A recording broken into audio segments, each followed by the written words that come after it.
Well, in a week's time, exactly a week from today, it is Christmas Day, where many of us will be enjoying a Christmas dinner, tucking into our food, singing some Christmas carols, maybe a little bit of Michael Bublé as well.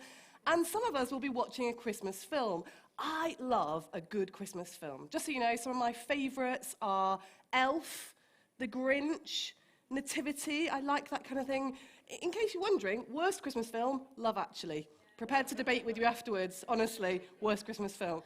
But I also love the fact that they show old films on telly around Christmas time. Films like The Sound of Music and films like The Wizard of Oz. Now, The Wizard of Oz I find fascinating because it was shown in Technicolor. And so the colors are really bright, kind of a little bit strange looking now. Back then, they would have seen it as quite exciting and groundbreaking. Now it looks just a little bit odd. But if you're not familiar with the story of The Wizard of Oz, what happens is a young girl called Dorothy, she gets caught up in a tornado and whisked away from her home to the land of Oz. And she's told that maybe the wizard would be able to help her get back home. And so she makes her way to go and see the wizard. Now, along the way, she collects a tin man who is wanting a heart. She collects a lion who is wanting courage and a scarecrow who is wanting a brain. And together, they all head down the yellow brick road to find the wizard. And when they find the wizard and they're able to go and talk to him, they find that he's this huge head surrounded by flames of fire and smoke, and he's got a huge, big, booming, commanding voice. And they come to an agreement between each other. He will do something for them, and they will do something for him. Now, they keep their side of the bargain, but the wizard doesn't. And they discover why. They discover why because they pull back the curtain and find, instead of this booming great wizard, there's just this middle-aged man pulling some levers around and speaking into a microphone with special effects. All was not as it seemed. Now, today I want to tell you a different story, a true story, in fact. The story of two characters from the real-life story of Christmas. But just like in The Wizard of Oz, all is not as it seems. We're going to read from Matthew chapter 2, starting from verse 1. After Jesus was born in Bethlehem in Judea, during the time of King Herod, Magi from the east came to Jerusalem and asked, "Where is the one who has been born King of the Jews? We saw his star when it rose and have come to worship him." When King Herod heard this, he was disturbed, and all Jerusalem with him. When he'd called together all the people's chief priests and teachers of the law, he asked them where the Messiah was to be born. "In Bethlehem in Judea," they replied, "for this is what the prophet has written. But you, Bethlehem, in the land of Judah, are by no means least among the rulers of Judah. For out of you will come a ruler who will shepherd my people Israel." Then Herod called the Magi secretly and found out from them the exact time the star had appeared. He sent them to Bethlehem and said, "Go and search carefully for the child. As soon as you find him, report to me so that I too may go and worship him." After they'd heard the king, they went on their way. And the star they'd seen when it rose went ahead of them until it stopped over the place where the child was. When they saw the star, they were overjoyed. On coming to the house, they saw the child with his mother Mary, and they bowed down and worshipped him. Then they opened their treasures and presented him with gifts of gold, frankincense, and myrrh. And having been warned in a dream not to go back to Herod, they returned to their country by another route. Chapter 2 of Matthew's Gospel is the action scenes of the Christmas story. In the first part of chapter 1, we've had the genealogy of Jesus. The scene has been set for the Messiah. And then the second part of chapter 1, well, that's when we've had the drama. You see, Mary has become pregnant even though she's a virgin. And Joseph has been thinking that he's going to quietly divorce her. But then he has this dream. The angel comes to him and says that he can marry Mary. It's a critical point. The tension is high, but then it's resolved when Joseph makes the decision that he is going to marry her. And then in chapter 2, that's when the action kicks in. And so if this was a film, that's when the music would start to get a little bit faster and the scenes would start moving a little bit faster pace. And the scene is set in chapter 2 with this introduction. After Jesus was born in Bethlehem in Judea during the time of King Herod. You see, on the one hand, we have Jesus, a baby born in Bethlehem. And on the other hand, we have King Herod. And we're shown here in this gospel that these two characters are contrasting characters. They're opposing characters. My message today is called A Tale of Two Kings. A Tale of Two Kings. Now, in our story, this was the time of the Roman Empire, and so Judea was under Roman rule. The Romans had given Herod the title of king, and although he wasn't a Jew himself, because he was king of Israel, he was known as King of the Jews. And the Magi, they arrive in Jerusalem and say, "Where's the one that's been born King of the Jews? We saw his star when it rose, and we've come to worship him."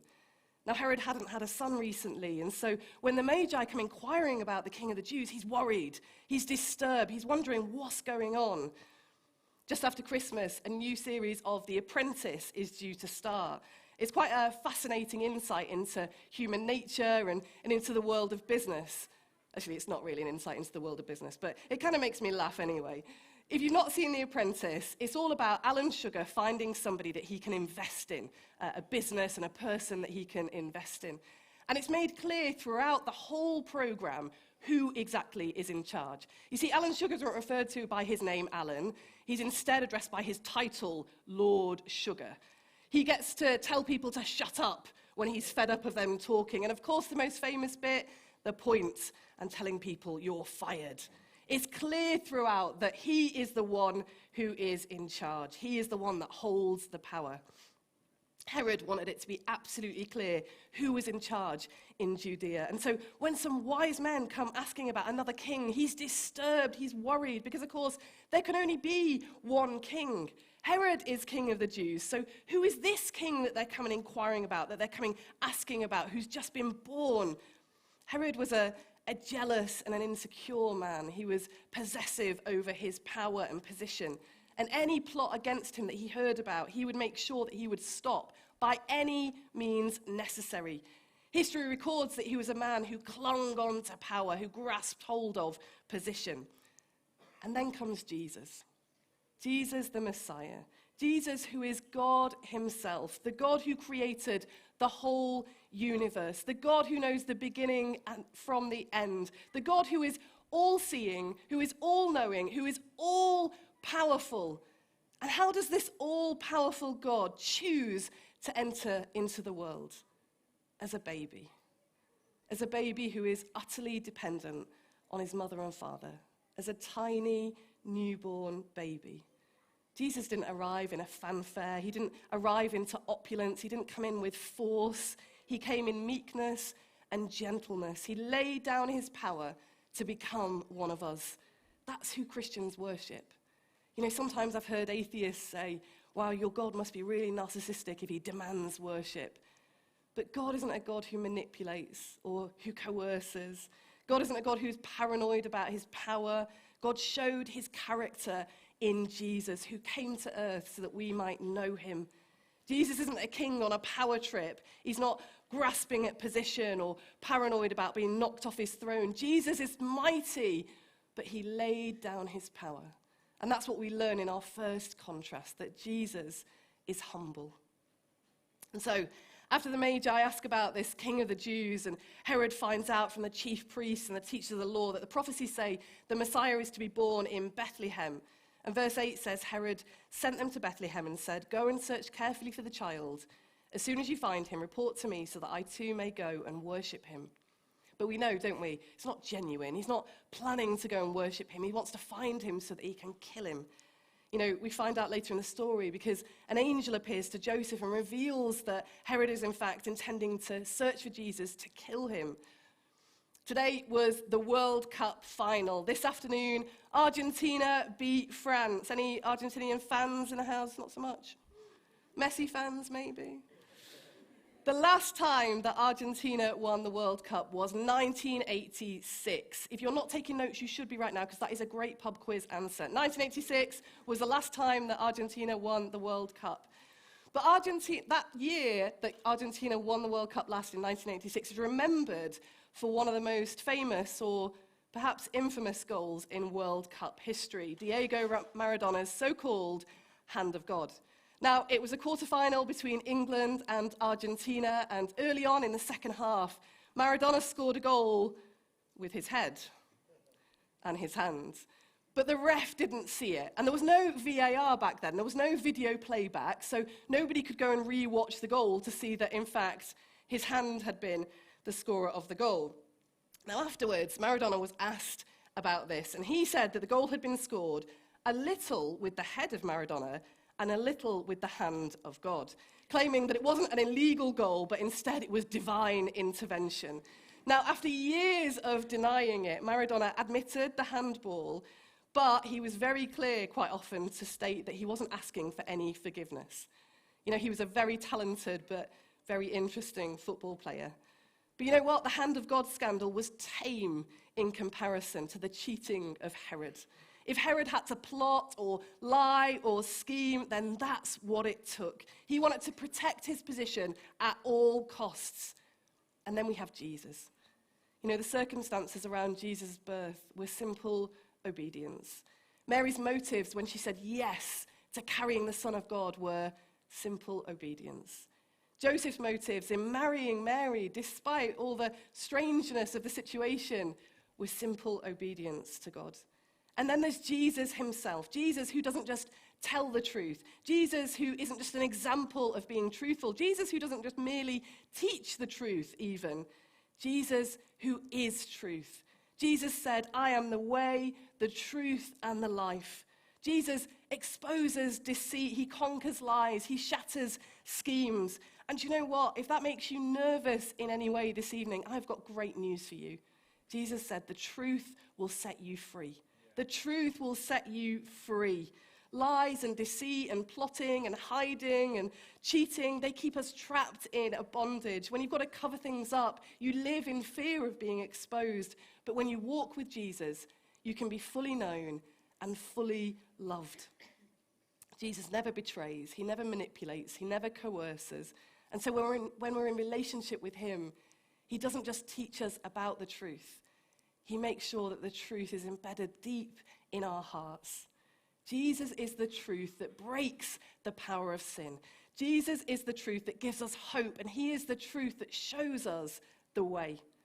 And so as our story continues later in Matthew 2, God exposes Herod's plot by warning Joseph to take Mary and Joseph and to flee. But first he warns the Magi not to return to Herod.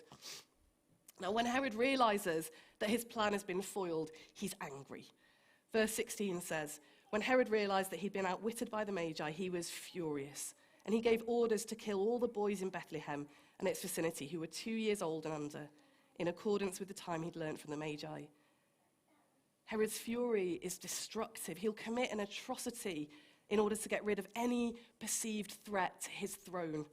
It's shocking that somebody would go to such lengths because of their own paranoia, because of their own thirst for power.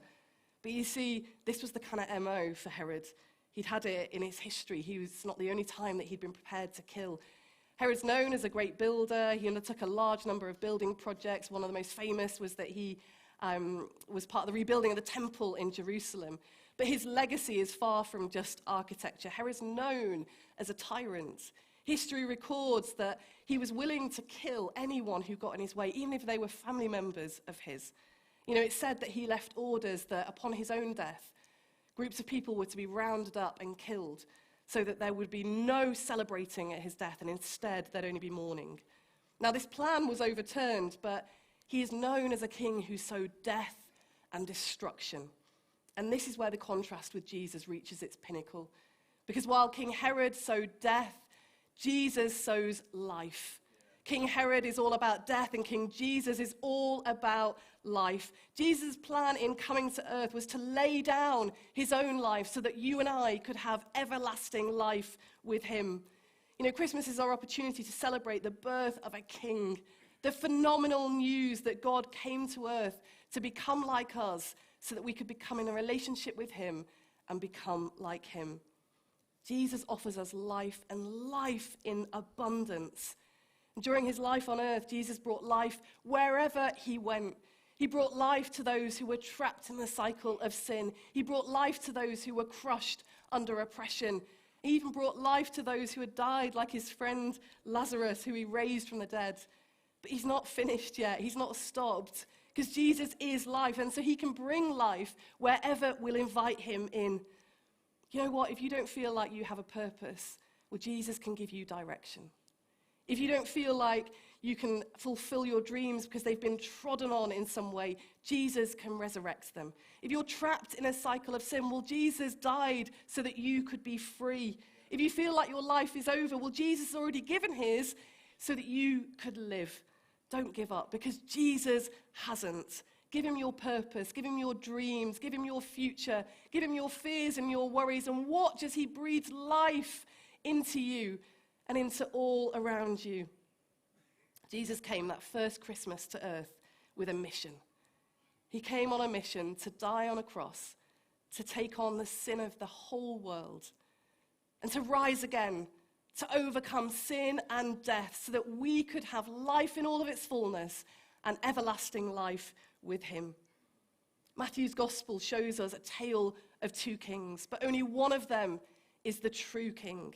Now, just like in The Wizard of Oz, the curtain has been pulled back on Herod to expose who he really was. And you know, the world can offer us kings of power and wealth and security and stability and success. But quite often the curtain gets pulled back on them too, and we find that all is not as it seems. But in contrast, in a baby laid in a manger in Bethlehem, we can see the full wonder of the King of Kings. Jesus, our true King, he didn't come with a throne and a fanfare. He came humbly, and he showed us what real power is, what real truth is. He came to give us life, life in all of its fullness, and everlasting life with him. And that calls for a response. Matthew 2 tells us how the Magi responded after they'd encountered Jesus. Verses 11 and 12, on coming to the house, they saw the child with his mother Mary, and they bowed down and worshipped him. Then they opened their treasures and presented him with gifts of gold, frankincense, and myrrh. And having been warned in a dream not to go back to Herod, they returned to their country by another route. Once they'd encountered Jesus, they worshipped him and they changed direction. They worshipped him and they went a different way. The truth of Jesus, the wonder of Jesus, calls us to change direction, to turn away from following our own ways and instead to follow Jesus. And so let me ask you this evening, how will you respond to this King who was born in a manger in Bethlehem? How will you respond to this great truth that God himself came to earth as a baby, grew up, died on a cross, and rose again, defeating sin and death? Perhaps it's that you need to change direction.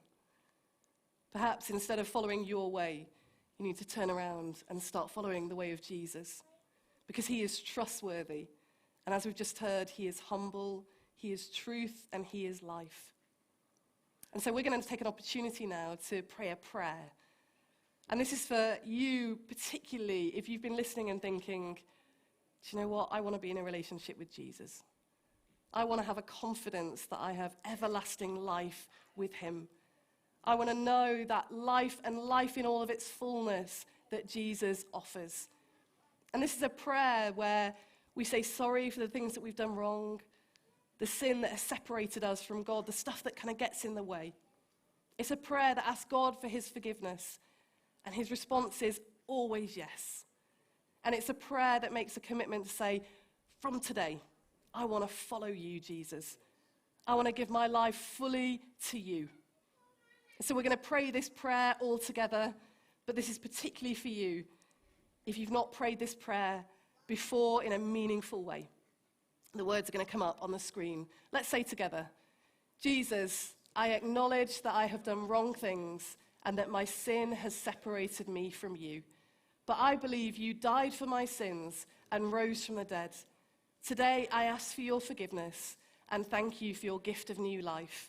I receive you as my Lord and Savior. I choose relationship with you and I choose to live for you. Please come into my heart and change my life now and forevermore. Amen.